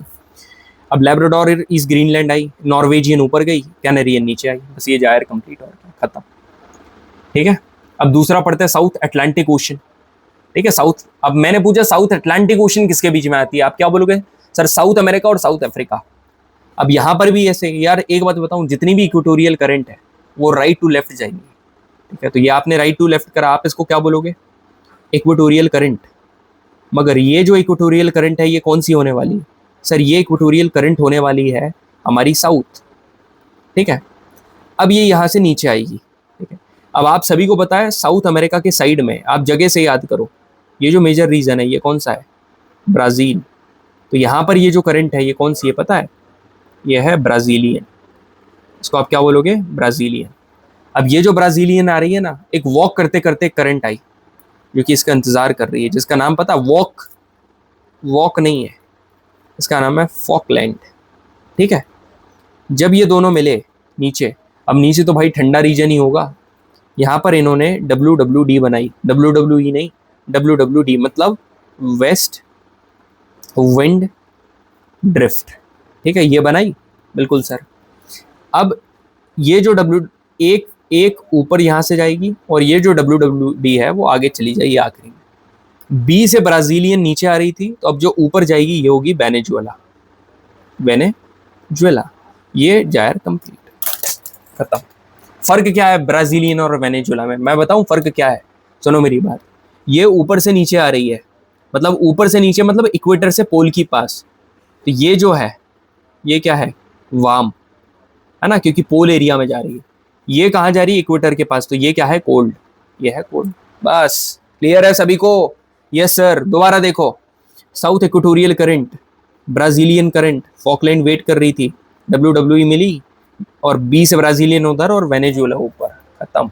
अब आप इसमें से एक बात बताओ, वार्म करंट और कोल्ड करंट को आइडेंटिफाई कैसे करोगे, भाई आपको तो सब याद ही हो गया ना। आपने चालू कैसे करा था, आपने इक्वेटोरियल करंट से चालू करा था, स्टार्ट करा था, बस अब सारी चीजें लिखते जाओ और क्या। आपने नॉर्थ इक्वेटोरियल करंट से चालू करा, ठीक है, आपने उसको दो पार्ट में डिवाइड करा, एंटिलिस और फ्लोरिडा, दोनों के दोनों क्या थे, गर्म थे, और जो गल्फ स्ट्रीम बनी वो भी क्या थी, गर्म थी। मगर दो ठंडी इंतजार कर रही थी, कौन कौन सी, एक थी सर लैब्राडोर और एक थी ग्रीनलैंड। अब दोनों आगे मिलकर गई, एक ऊपर गई एक नीचे आई। जो ऊपर गई होगी वो कैसी होगी, गर्म होगी, जिसका नाम क्या है, नॉर्वेजियन। और जो नीचे गई मतलब इक्वेटर पे गई वो ठंडी होगी, उसका नाम क्या होगी, कैनेरियन। ऐसे करके आप दूसरे का बना लो, आपको कोई अलग से याद करने की जरूरत ही नहीं, कोई ट्रिक की जरूरत नहीं है। This is the real process जिसके थ्रू आप थोड़ी सी मेहनत करके, मैं आपको बोल रहा हूँ आप इसको ड्रॉ करना, खुद से ड्रॉ करना 10 से 12 बार, कौन सा जो ऊपर मैं डायग्राम बता रहा हूँ ना, सब याद हो जाएगा, सब कुछ एकदम निडर होकर। अब मैंने पूछा नॉर्थ पैसिफिक ओशन किसके बीच में आ रहा है, तो आपने जब ये ऊपर मैप देखा तो आप पता क्या बोलोगे, एक मिनट रुको मैं आपको मैप दिखाता हूँ।